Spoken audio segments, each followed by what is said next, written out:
I gave up Bali, $4, $3.21 down the drain, just to cook for 17 people who called me family and whispered that I was stealing. I baked their pies, paid their debts, poured their champagne, and smiled while they forged my name and laughed about it in group chats I wasn't supposed to read. I canceled every payment, every favor, every yes. Then I turned on the slideshow, and when the last slide appeared, someone ran to the window. They say family is everything. But what if everything means guilt-tripping group chats, late-night Venmo requests, and being the one they call, not out of love, but because they know you won't say no? I'm Julian Marks. I'm 38. I'm a nurse. And this year, I gave up my dream vacation to Bali, $4, $3.21, non-refundable, to host Christmas for the people who taught me how to set myself on fire to keep others warm.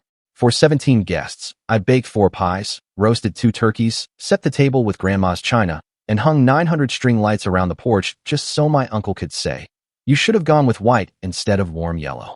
I still smiled, still folded their coats, reheated their leftovers, and made sure the lactose-intolerant cousin got oat milk mashed potatoes. Because that's what I've always done. That's what they expect. They call me the good one, the reliable one, the nurse, the helper. But no one ever asks how I'm doing. The house smelled like cinnamon and stress. I hadn't slept more than 4 hours in days, and my hands were trembling from too much caffeine and not enough peace.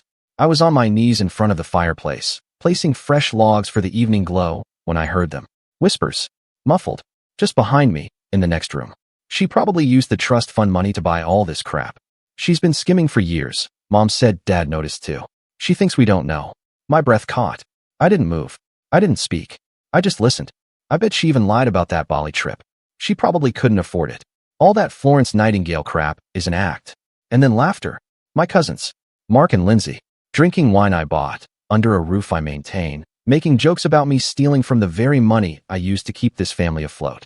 I sat frozen for a minute, staring into the flickering flames, while something cracked quietly inside me. Not loudly, just enough. It wasn't the first time I'd been betrayed by family, but something about hearing it like that, raw, casual, entitled, set a new kind of fire in me.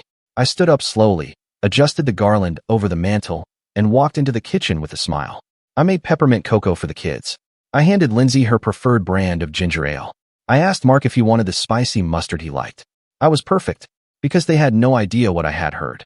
But that night, as snow started falling outside and the dining room buzzed with fake joy, I started collecting things. Not napkins or dishes. Receipts. Screenshots. Bank statements. Every dollar I gave without thanks. Every loan I forgave. Every message I kept quiet. I stopped being the helper. I started being the historian. And when the moment came, when I finally opened the folder marked proof, they weren't ready. But that's for later. For now, I was still playing the part. Still smiling, still serving. But inside, I was sharpening the truth. It's strange, the things you notice when you're pretending not to listen. The way a cousin pauses mid-lie to sip wine, like hydrating his deceit. The way someone who's never worked a day in healthcare critiques how you over-dramatize burnout because they once watched a season of Grey's Anatomy. The way the word skimming slips out of their mouth with the casual confidence of people who've never actually balanced a bank account in their lives. But that night, I didn't flinch. I didn't storm in or confront them by the fire. No, I smoothed the tablecloth. I refreshed the brie. I poured more mulled cider. But something had shifted. Something ice-cold and sharp had lodged beneath my ribs. You know the worst part? It wasn't that they believed I was capable of stealing. It was that they were capable of saying it, and smiling to my face minutes later, asking if I had any more gluten-free cookies. Lindsay hugged me, tight and fake. "You really outdid yourself this year, Jules," she said, her perfume clinging like deception. I smiled back. Anything for family. That night, I lay in bed with my laptop glowing in the dark, scrolling through my bank app. Not to check balances. To build my case. Transaction by transaction. July 18th, 2022, $3,500 wire to Mark Blevins. Memo. Car loan. No interest. Never paid back. February 4th, 2021, $1,900 Zelle to Lindsay. Mom's dental surgery. Never even a thank you. December 22nd, last year, $780 Instacart grocery delivery to Aunt Cheryl's house when her EBT got cut off. No one ever questioned it. No one offered to repay it. Because I was doing well, and they were going through things. They were always going through things. Funny how they never went through things when it came to planning vacations or buying designer shoes. Just when I got a raise. Or when I posted a photo from a restaurant they couldn't pronounce. That's when the group chat would light up. Jules, you're the only one who's good with money. Could you spot me till Friday? I hate to ask, but you always come through. Don't tell the others, but I'm behind on rent again. I never said no. Not once. And that was my mistake. I thought loyalty earned love. Turns out, it only teaches people how to use you more efficiently. The next morning, I walked past the fireplace again. The room was empty. The embers were dead, but I could still hear their voices from the night before. I started replaying everything in my head. The time Lindsay tried to forge Aunt Cheryl's signature on an insurance check, but blamed it on me. The way Mark borrowed my car and returned it with a cracked bumper and a new Bluetooth speaker installed without asking. The time I noticed a $470 charge on my emergency credit card, Disney Plus annual plan, plus shopping. Guess whose email was linked? Mark's kid. They thought I wouldn't notice. They thought I wouldn't fight back. Because I'm a nurse. Because I'm nice. That day, I put on my war face under my makeup. I made waffles for the kids. Cut them into perfect hearts. I lit the cinnamon candles and played the Christmas playlist that made everyone think of our late grandmother. I played the role. But between the waffles and the eggnog, I started collecting more. I found Mark's phone left on the sideboard. One notification. Group chat. A few words. If she tries to play Saint again this year, I swear. That's all I saw before the screen locked. I didn't need to read more. They weren't just gossiping. They were plotting. I excused myself from the table and went into my study, where the good internet lives. I opened an old folder called Family Docs, originally made for things like birthday calendars and allergy notes. Now repurposed for something cleaner, colder. I dragged over new files, screenshots, recorded voicemails, bank receipts, one by one, labeled by name, sorted by date. Every lie they told, every dollar they drained, every time I helped and they twisted the story. This wasn't about revenge. It was about clarity. Because when people show you who they are and you ignore it, you become the villain in your own life. I wasn't going to be the villain anymore. And I sure as hell wasn't going to be the fool at my own table. Outside, the frost crept up the window panes like quiet fingers. Inside, the fireplace was clean and ready. The matchbook sat on the mantel. I lit one, watched it burn for a second. Then I smiled and whispered to no one, soon, and dropped it into the fire. There's a particular kind of silence that only comes when you realize you were never part of the group, just the support beam they leaned on, until they were strong enough to mock you. That silence had followed me all morning. Every smile I gave was stretched tight. Every laugh I offered was hollow. My house was filled with people I had fed, funded, and forgiven. And still, they whispered like I was the enemy. At 10:12 a.m., while plating deviled eggs on a porcelain tray I inherited from my grandmother, my phone buzzed with a name I hadn't seen in months. Derek, credit union officer. I wiped my hands, stepped into the pantry, and answered. Hi, Julian. Just a quick thing, he said cheerfully. I was reviewing co-signed loans and noticed a renewal for a $17,000 personal line tied to your name. Mark Blevins. The walls around me pulsed. I didn't co-sign anything, I said slowly. A pause. There's an e-signature on file. Looks like it was renewed online. October 3rd. That was the day I was in surgery recovery after a 12-hour shift. No emails. No documents. Can you email me the PDF? I asked, heart racing. Sure thing. Click. I stared at the shelf of canned cranberries and mason jars, and something snapped. They weren't just lying about me. They were stealing my identity, using my name, my credit, my kindness. I opened my laptop, pulled up the family group chat, searched. Jules won't mind. Just use hers. She always fixes stuff. Message after message scrolled past. She won't even notice, LOL. If we split the cost through her card, it won't show up the same. She's too busy playing nurse martyr to check statements. It wasn't just financial theft. It was character assassination. And the worst part? They'd said these things while tagging me in Christmas memes, sending me love you sis gifts, pretending we were close. That night, while they ate the dinner I cooked, I sat at the far end of the table, smiling like a stranger. I watched Mark pour himself the last of the expensive wine I bought for the toast. Watched Lindsay scroll through Instagram under the table during grace. Watched Aunt Cheryl laugh at a joke about people who make everything about themselves, while glancing at me. The turkey was perfect. The candles glowed. Bing Crosby played softly in the background. But I was somewhere else. I was in January, when I loaned Lindsay $900 for her daughter's therapy, and she said, "You're literally a saint." I was in March, when Mark called crying at midnight because his lights were shut off, and I sent him $420 before my shift. I was in July, when I bought groceries for Aunt Cheryl's late cabin visit, and she said, "This is why you don't need kids. You already take care of us." Every one of those memories was now a blade. I excused myself halfway through dessert, walked into my study again, opened the PDF Derek sent me. There it was. Julian Marks. E-signature. October 3rd, 2:19 p.m. Except, I never touched it. Attached were two IP addresses. One matched my phone. The other? A network name I recognized. Linz_home_Wi-Fi. They hadn't just forged my name. They'd done it from her house. I called my friend Casey, IT technician and certified chaos expert. She answered on the second ring. Tell me you finally reached your limit. More than that, I said. I need screen recordings. I need metadata. I need to make this legal. Casey didn't hesitate. Send me what you've got. I'll do the rest. I hung up and returned to the dining room. The cousins were doing charades. Mark was pretending to be a Christmas tree. Lindsay was fake laughing. I clapped. They didn't know I had just sent their crimes to someone who knew how to dig deep. I sat down next to Grandma's heirloom lamp, watched the kids play, and whispered to myself, this house has seen a lot, but it's about to see justice. The next morning, Casey texted me a file at 6:47 a.m. Subject, Mark and Lindsay, signed, sealed, screwed. The email included metadata proof that Lindsay's IP address was used during the loan renewal, a screenshot of Mark's email forwarding the contract to her the night before, deleted text thread pulled from the iCloud backup. Just sign it under her. She won't notice. Are you sure? What if she checks? She's hosting. She'll be too busy. They'd planned this months in advance. Used my generosity as a smokescreen. And now, I had proof.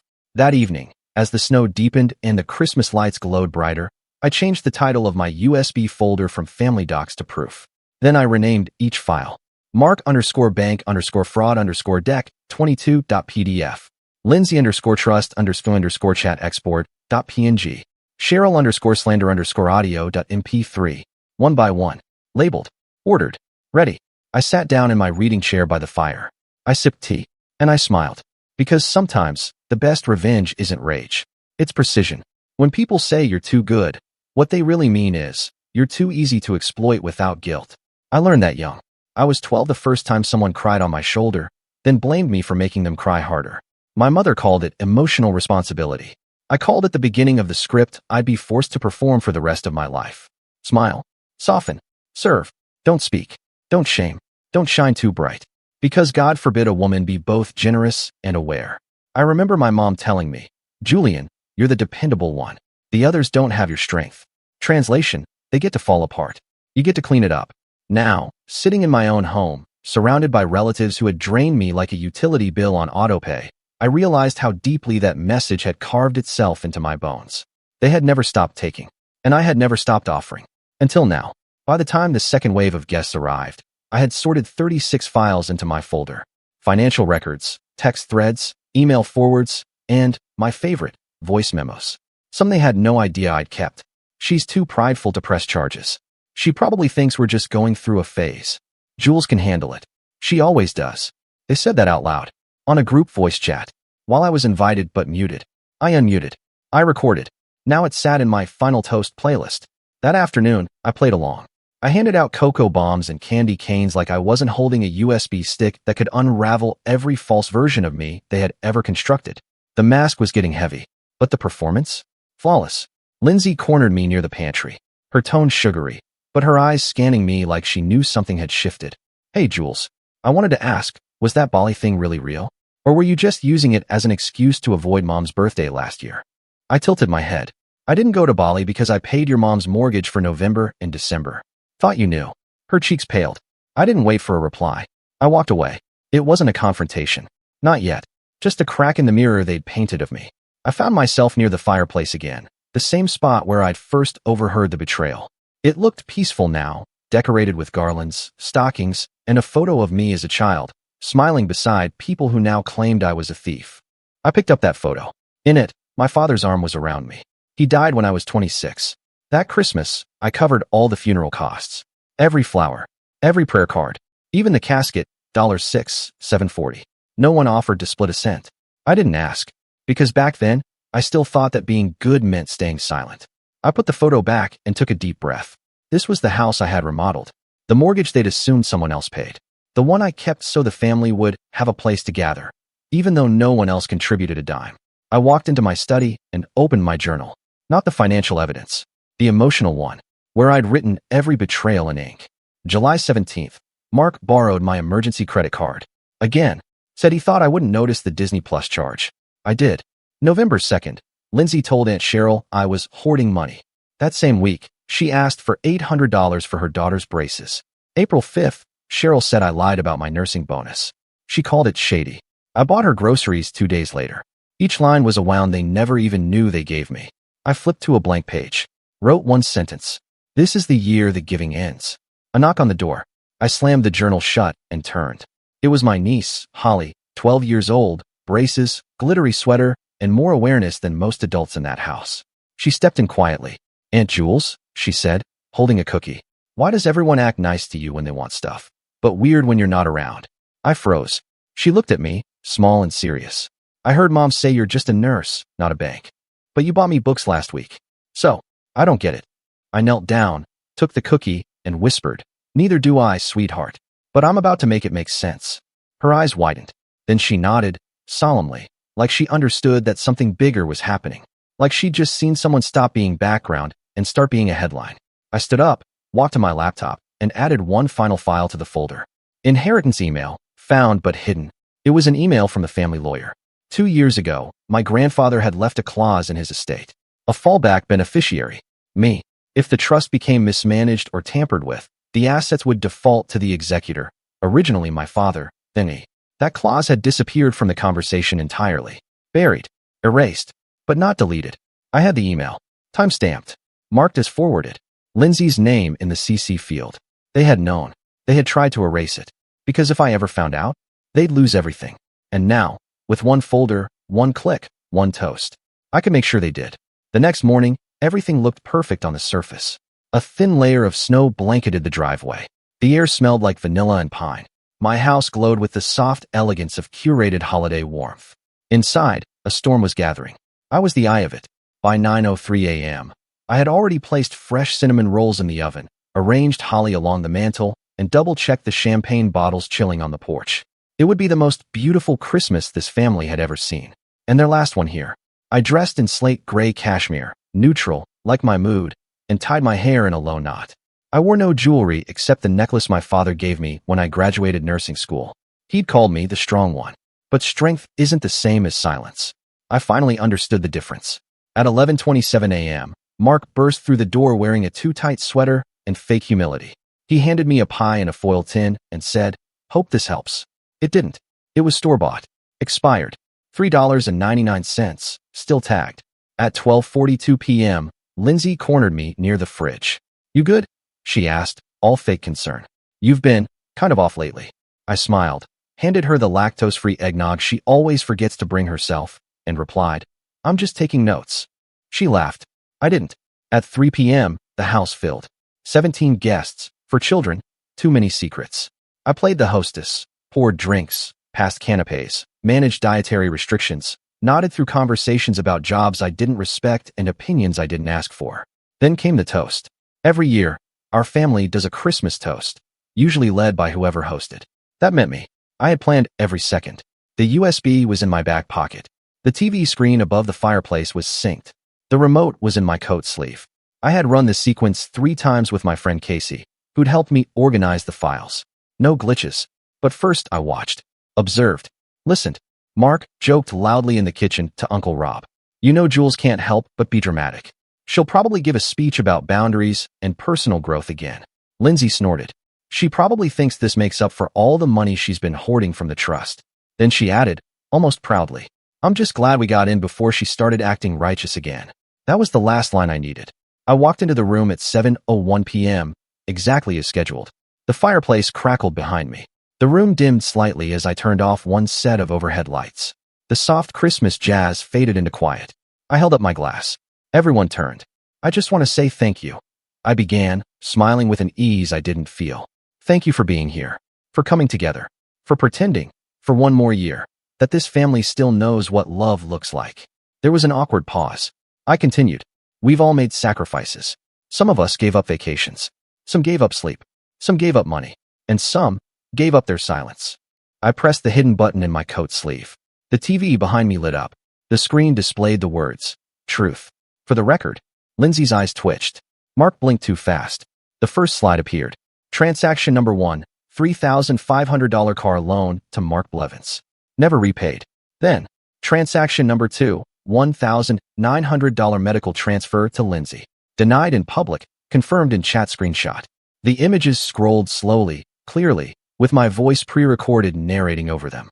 You said I stole from the trust. But here's the email where Grandpa named me fallback executor. Click. You said I hoarded money. But here's every transfer, every receipt, every Zelle, down to the penny. Click. You call me dramatic. But here's your voice, Mark, saying I'd be too prideful to press charges. The room had gone silent. No kids giggling. No glasses clinking. Just the crackle of fire and the hum of unraveling lies. Lindsay tried to speak. I held up my hand. There's more. I clicked again. Voicemail, Cheryl, October 10th. We can just say she misunderstood the will. No one will question it. Aunt Cheryl covered her mouth. Uncle Rob stared at the floor. Even Holly, the 12-year-old niece who saw everything, stood still, her eyes wide with something that looked like awe. And then, I stopped the slideshow. I didn't bring you here to shame you, I said softly. I brought you here to end the story you've been writing without me. I walked to the door, opened it wide. The wind howled in, cold and sharp. If you lied, if you stole, if you twisted my name to fit your convenience, this door is for you. No one moved. So I said it again. Mark, Lindsay, Cheryl, out. Mark scoffed. You're seriously kicking us out on Christmas? No, I said. I'm setting you free. You've never respected this house. You don't deserve to be in it. Lindsay's face reddened. This is insane. You're not. I stepped forward, calm and steady. If you don't leave, I will make this legal. I have the documents. I have the audio. I have the lawyer on standby. And that was when Lindsay broke. She muttered something to Mark, grabbed her coat, and walked out. Mark hesitated, looked at me one last time. I thought you were better than this. I met his eyes. I am. Then I shut the door and locked it. I didn't cry. Not when the door clicked shut behind them. Not when the wind slapped back into the room like a final insult. I just stood there, still holding the champagne glass I never got to sip from, staring at the house I'd spent years holding together with casseroles and compromised boundaries. The silence left behind by Mark, Lindsay, and Aunt Cheryl was louder than any holiday playlist. And it was perfect. But not everyone had left. Behind me, the remaining family sat stunned. My Uncle Rob stared at the TV screen, still frozen on the words. End of presentation, no more excuses. My mother clutched a napkin like it was a life preserver. And Holly, my little niece, stood up slowly from the couch. She walked over to me, hugged my waist, and whispered, "That was the coolest thing I've ever seen." My voice cracked a little when I said, "Thanks, kiddo." But just a little. I wasn't breaking. I was rebuilding. My cousin Teresa, one of the few who never borrowed, never lied, never smiled sideways, stood up next. "Jules," she said gently, "did they really forge your signature?" I didn't have to answer. The PDF was still on the screen. The e-signature, the time, the IP address. It was all there. Still glowing, still undeniable, still burning. Teresa walked over and picked up one of the USB copies I had set aside. "I believe you," she said. "I always did. I just didn't know how bad it had gotten." And that was the thing. Most of them didn't. Not because they were innocent, but because they were too comfortable. Comfortable letting me shoulder the weight. Comfortable pretending the favors weren't favors. Comfortable calling it family, even while they drained me dry. Until now. Now it was all out in the open. By 8:12 p.m., only 6 of the 17 original guests remained. The others left without making eye contact. Aunt Cheryl tried to cry in the hallway, but when I asked if she wanted me to play her voicemail back on speaker, she went quiet and shuffled out with shaking hands. I stood in the center of my living room, surrounded by half-eaten pies, empty glasses, and the scent of scorched reputations, and for the first time in years, I felt light. Not empty. Light. The weight was gone. I picked up the champagne bottle, uncorked it with a soft pop, and finally poured myself a glass. Then I sat in my father's old armchair by the fireplace, legs crossed, back straight, eyes clear. My mom approached slowly, hands folded. She looked smaller than usual. Not frail, just exposed. "Julian," she said softly, "you didn't tell me they'd used your name like that. Why didn't you say anything sooner?" I looked her dead in the eye. "Because you would have told me to forgive them." Her shoulders sagged. And for once, she didn't deny it. She sat across from me, quietly. "I taught you to be the strong one. I didn't think it would mean being alone." I sipped. "That's the thing," I said. "I'm not alone. I'm just finally choosing who gets to stay." And that's when the room shifted again. Teresa walked back in from the porch. "Someone just tried to open your car," she said, frowning. Then ran when they saw me. I stood. My heart thudded once hard. Not fear. Focus. I walked to the window. There, in the snow by the driveway, were 3 sets of footprints. Fresh. Wondering. And a single dropped item. I stepped outside in my boots and robe, picked it up. A receipt. December 24th, 7:48 p.m. Purchase: USB eraser, burner phone, prepaid SIM. Store: Office Mart, Asheville. Cardholder: Lindsay Blevins. She had tried to come back. Tried to destroy what she thought I hadn't revealed yet. Too late. I laughed, a quiet, sharp sound that startled even me. I walked back inside, held up the receipt. This, I said, goes in the folder too. I scanned it, titled it Post-Toaster Panic, Evidence of Intent. I added it to the final USB. There were now 3 copies. One in my study safe, one in my lawyer's inbox, and one that I slid into the drawer under the fireplace, beside my father's old Zippo lighter. Just in case. I closed my laptop. The fire popped once. The snow fell harder. The house was still. I turned to what remained of my family, the ones who stayed. I'm rewriting what family means, I said. Starting now. No one argued. Not this time. I sipped again, and let the flames crackle louder than the past. The next morning, the sun came late. It rose like it was ashamed of what had happened in the dark. The snow had hardened overnight into a sheet of glass across the porch, and as I opened the front door to let in the pale light, I saw my reflection in it. Older, colder, but finally clear. Inside, my house smelled of pine needles, burnt sugar, and something cleaner than forgiveness, resolution. The champagne glasses were still sitting where we left them. One was cracked, spider-webbed at the rim, like it had fractured under the weight of the truth it had toasted. I didn't clean it up. I let it sit there, just like I let everything sit now. Nothing swept away, nothing hidden, because hiding was how they won for so long. At 10:14 a.m., I got the email from the lawyer. Subject: Inheritance clause, Julian Marks. Attached: the original PDF of the estate addendum. A clause I hadn't seen, one that had never been forwarded to me. The file had been opened and deleted by someone else 2 years ago. Forwarded once. To Lindsay. Same as the trust emails. Same as the tax statements. They had known, all along. If the trust was compromised, by fraud, by misuse, it defaulted to the backup executor. Me. Not just morally. Legally. All of it. I printed it out. Highlighted the clause. Stapled it to the front of the manila envelope I had prepared. This was no longer just a confrontation. This was a transfer of power. At noon, a black car pulled into my driveway. It wasn't expected. A woman stepped out in a slate suit, clipboard in hand. She had the same air I used to have walking into a trauma bay, measured, calm, in control. Ms. Marks, she said, I'm here for the audit. Lindsay had filed a countercomplaint, claimed I had manipulated the estate, had threatened the family with false documents. She'd escalated, but she hadn't counted on me being ready. I walked her through the folder, item by item. USB, bank records, email headers, audio, IP logs, every transfer, every lie, every unauthorized cosign, every timestamp matched, every story cross-verified. The woman nodded at each file, her face unreadable. By the end, she closed the folder, looked at me, and said, I don't need anything else. Then she asked something I didn't expect. Why didn't you come forward sooner? I didn't answer right away. Then I said, because for a long time, I thought being good meant staying small. Now I know better. She nodded and left. At 2:06 p.m., I got the text from Lindsay. You win. Happy now. I stared at it. Didn't reply. At 2:08, another came. They won't forgive you for this. You burned everything. This time, I did respond. No, I just stopped pouring gasoline while you lit the matches. Then I blocked her. No dramatics. No warning. Just done. At 3:30 p.m., Teresa came by with hot cider and a stack of Christmas cards. She left them in a basket by the door. They're from the people who stayed, she said. The ones who saw what you did and weren't afraid to say thank you. I opened a few. One from Rob. One from Holly, written in pink marker. You're the only grown-up who tells the truth. I want to be like you. That one I kept on the fridge. The rest I tucked away, like a reminder that not everyone who eats at your table deserves a seat. Later that night, I sat by the fire again. Just me. The house was quieter than ever, but not empty. Not lonely. Just earned. I poured myself another glass of champagne, lifted it toward the fire, and whispered, to the next chapter. Then I opened the window, just slightly, to let the smoke out. And maybe, to let the past out with it.